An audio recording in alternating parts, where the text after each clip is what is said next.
Transhumanism is a movement predicated on the idea that we can and we should use technology to become immortal, to change the basic facts of the human condition, and to fuse ultimately with machines.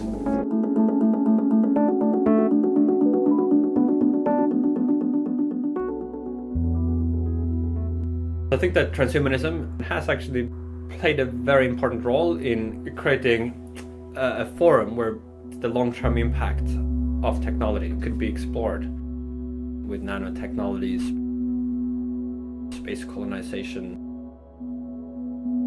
AI,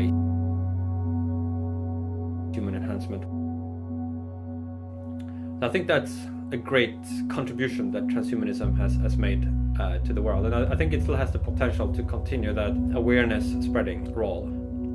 If I were to make some criticism, I think that there's been a tendency among some transhumanists to feel that it was their obligation to be the cheerleaders of technological change and to defend any and all forms of technological change against any and all forms of objections.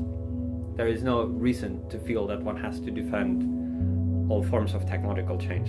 You can still emphasize the great potential if technology is developed and used wisely and fairly, that there's just this enormous space of possible modes of being, that human life can become something far greater than what we know, and that ultimately technology is needed to realize that potential.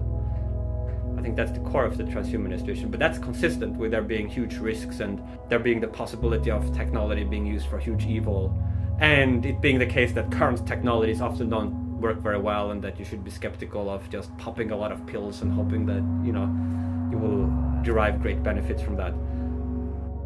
One has to try to bring into the mainstream some of these issues about human enhancement and enhancement ethics, and just try to encourage a wider public discussion about these things and awareness that the human condition as we know it is not an eternally given constant. It's not a fixed parameter. It's something that probably will change over the coming decades.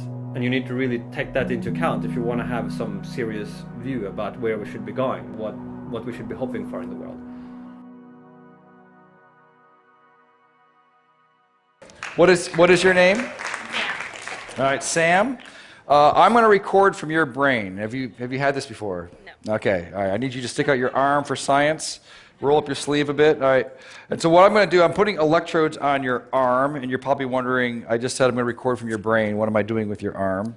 You have about 80 billion neurons inside your brain right now. They're sending electrical messages back and forth and chemical messages.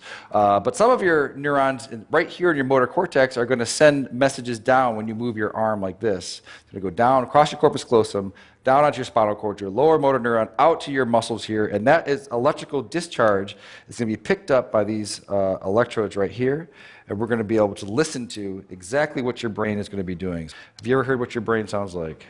No. All right, let's try it out. So go ahead, go ahead and squeeze your hand. All right, so what you're listening to, so this is your motor units that are happening right here. So now I want you to squeeze.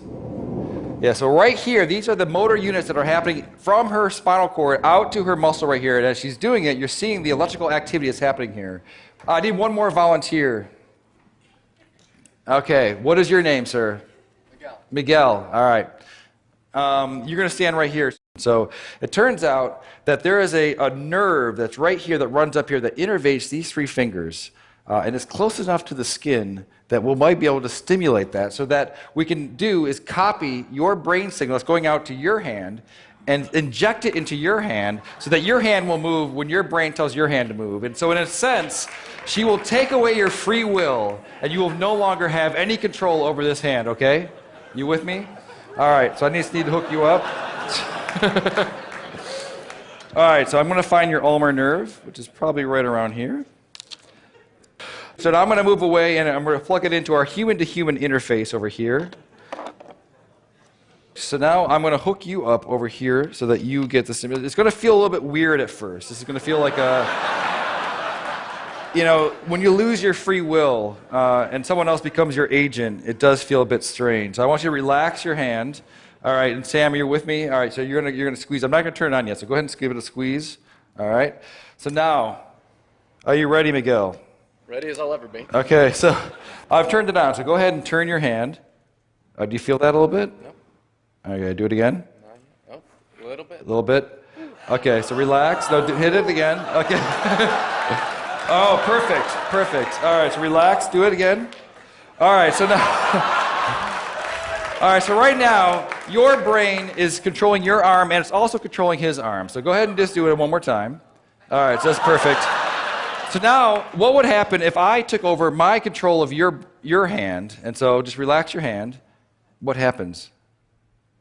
Nothing. Why not? Because the brain has to do it. Now you do it again. All right, that's perfect. All right, well, thank you guys for being such a good sport. This is what's happening all across the world, electrophysiology, and we're going to bring on the neural revolution. Thank you.